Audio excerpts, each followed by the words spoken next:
What's up, guys? Jades cornerback here again with yet another Teen Wolf What If video. And in today's video, I'm going to be bringing you guys what if Derek Hale killed Allison Argent.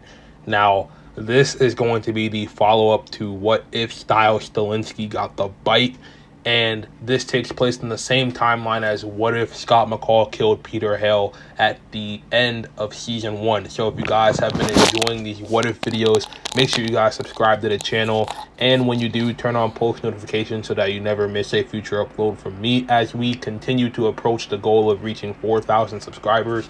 We are about 70 subscribers away from hitting 4K. So if you guys could be a part of helping us reach that goal, that'd be greatly appreciated. Also, if you just enjoy these what if videos in general, make sure you leave a like. It really helps this video do better in the algorithm along with all my other videos. So if you guys could do that too, that'd be greatly appreciated as well. Also, if you guys have any suggestions for any what if videos in the future after this one, make sure you leave your thoughts in the comment section down below. Never hurts to leave a comment. I always try to get back to them as much as possible. So if you guys could also do that, that'd also be greatly appreciated. So yeah, not too much to get into. One more thing I gotta mention is that 62% of you guys who watch these videos are not subscribed. So once again, as mentioned before, if you could subscribe to the channel, help us get that number down and help us reach 4,000 subscribers, that'd be greatly appreciated. But without further ado, let's get into today's story, because it's probably gonna be one of the saddest what if stories of all time. This story is very tragic. So to begin, this event takes place around season 2, episode 8, which is also known as Raving. In the original timeline, Allison's mother, Victoria Argent, held Scott captive as she used special wolfsbane to try and kill him alive. Derek Hale, who was an alpha at the time in the original timeline, broke in the building where they were in and gave her the bite, which eventually led to the death of Mrs. Argent in the next episode. In this alternate timeline, Scott McCall is already an alpha by the time the events of season 2 take place. He's killed Peter Hale and made new enemies out of old allies, the greatest of which at the moment being the Omega werewolf Derek Hale. He's also turned his best friend Styles Stilinski into a werewolf by his own request, due to him not wanting to be weak anymore. So far, the events of this timeline, season 2, are extremely different. Gerard has arrived and has been hunting werewolves since his arrival. Jackson, out of revenge and annoyance, has joined the Argents and trained under Chris to become his protege. Scott has been trying to learn from Deaton the responsibilities of being an alpha because he has no one else to teach him that has been an alpha before. Which leads us to the current timeline in which Scott McCall is about to suffer his greatest loss thus far in his life. Scott, Styles, and Allison were on a mission to try and rescue a young Omega from Gerard and his hunters in a gay club. The goal was to try and get the young Omega out of the club before the hunters get a chance to kill him so that they could potentially recruit him into the pack. The name of this Omega was Isaac Leahy. He was a student from Beacon Hills High School who was bitten by an alpha who had ran into town trying to build a pack but was killed by Gerard a few weeks prior. Scott's goal was to go inside the building and track down Leahy since he had his scent. Styles' goal was to fend off any incoming hunters who tried to ambush Scott or catch him off guard while he's trying to look for the kid. Allison's goal was to try and convince her father to turn on Gerard due to him tearing their family apart and leading them down a road that could possibly start a bloody war that will tear the town apart. Stalking every party involved was Derek Hale, Scott's former teacher and ally. He had been plotting his revenge on McCall for about a month or two since the death of his uncle Peter Hale. He waited for Styles and Scott to go inside the building so that Allison could be left alone outside. He then dropped down from the building right behind Allison and her father, Chris Argent. Allison then alerted her father of his presence. He quickly turned around to find Derek transformed already and his teeth growing as he smiles menacingly. Derek throws a punch at Argent, but Argent easily dodges it and takes out dual pistols. He begins to shoot at the werewolf, but Derek manages to take some cover behind a garbage can. Chris yells, "Come out, Derek. If you want to ambush and kill me, you're going to have to try a lot harder than that." Derek responds saying, "I'm not here to kill you, but using guns is a little bit unfair, don't you think? However, how about fighting me without the guns and see how well you do?" Allison then realizes that he's here to kill her and tells her father to kill him because he's after her. Derek gets pissed. Damn it, she already figured it out. Gotta finish this before she can get to Stilinski and McCall. He runs from his hiding spot, and the Argents begin to shoot at him again. He then jumps over Argent's SUV and fights him in a similar fashion to how Red Hood fought Nightwing in Titan Season 3, Episode 4. The fight is intense, and this is the fastest we ever see Argent fight a werewolf in the series thus far. Derek tries his best to injure him, but Argent blocks his strikes with his arms, and the two continue to dodge their attacks as Chris screams, "Run!" to Allison. She turns around and tries to run towards the front entrance. That way, if Derek gets to her, crowds of people will be there to force him to go away. Derek finally manages to land a devastating blow on Argent, slicing across his back and piercing his claws in the back of his shoulder. "You forget, Chris. You're only a human. You can only keep up with me for so long." Although, it was a nice effort. It gave me a little bit of an exercise, but there's no stopping the inevitable. I will kill your daughter, and you can thank Scott McCall for that. As Chris drops to the floor exhausted and screams, "No!" as he's rendered unconscious.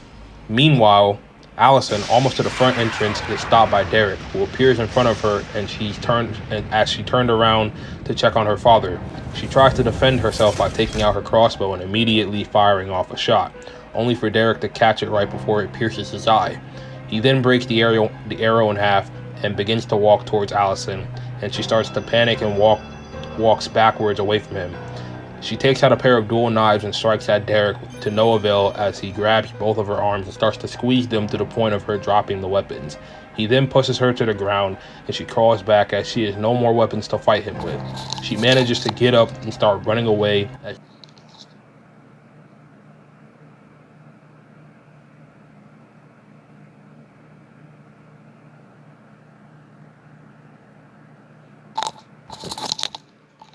Okay, I'm gonna stop it right there. So 6 minutes 49 seconds in, and basically, this sounds spot on to me. So yeah, I think you're doing it correct. You always know what you're doing, so sounds good. Sounds like they would have done it this way if they had actually not killed her off. Well, no, I'm sorry, I'm losing track. I'm so tired right now, but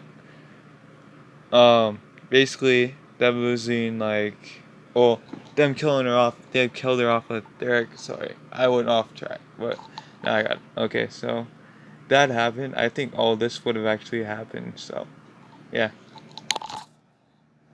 as Derek just laughs at her efforts.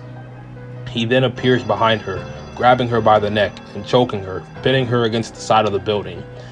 He then whispers in her ear, "Your boyfriend should have never killed my uncle.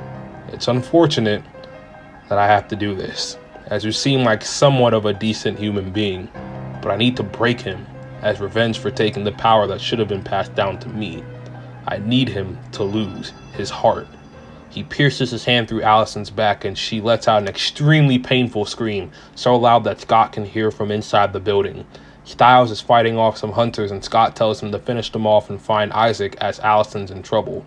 Everyone heard the scream. People in front of the building started to walk towards the source of the noise, with Scott exiting the front doors and pushing people out the way.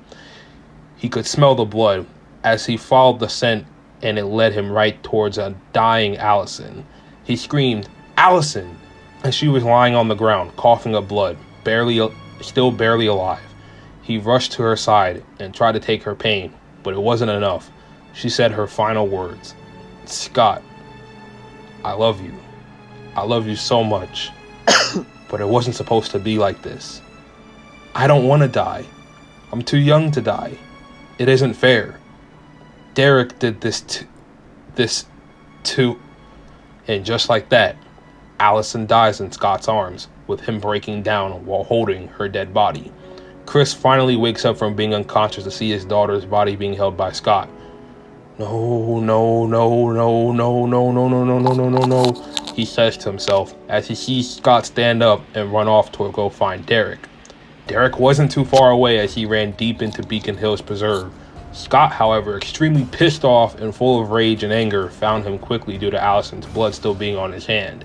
With no dialogue, Scott shoves Derek with momentous force, sending him flying back towards a tree, injuring his back in the process. Yes, be angry. feel exactly how I felt as you tore my future right from the palm of my hands," said Derek sarcastically.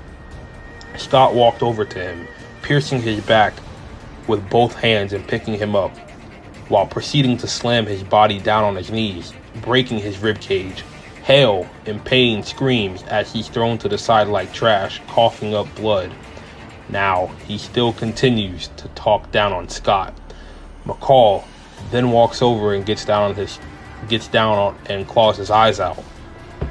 With Hale now suffering, Scott decided to finally finish him off by slicing open his throat, killing him for good and leaving Hale's body to rot next to the burned down Hale residence, effectively ending the Hale bloodline for good, or so we think.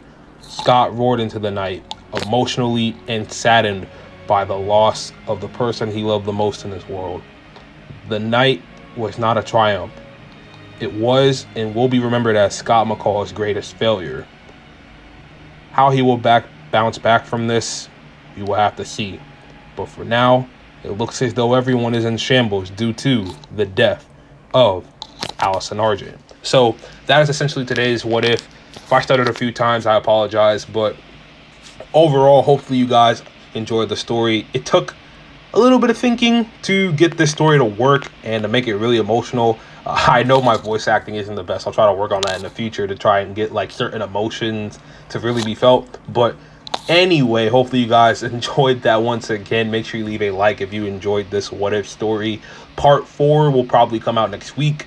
Still having trouble deciding on what the follow-up to this will be. It'll probably be something in the lines of maybe seeing Scott's aftermath and his thoughts on what's going on. We never really got the chance to see that in the actual show itself when Allison died in season 3. So it'd be nice to explore that, just to see where Scott's mind is. And yeah, if you guys enjoy Teen Wolf content, Teen Wolf What Ifs, Who Would Win videos, don't forget to subscribe to the channel. Help us reach our goal of 4,000 subscribers. And when you do, turn on post notifications so that you never miss a future upload from me. Comment your thoughts on this. What follow-up video would you like to see after this sad ass What If story today? And without further ado, I'm Jades Corner. Make sure you guys have a great rest of your day. Peace, love, and positivity as always. And I will catch you guys on the flip side. Deuces.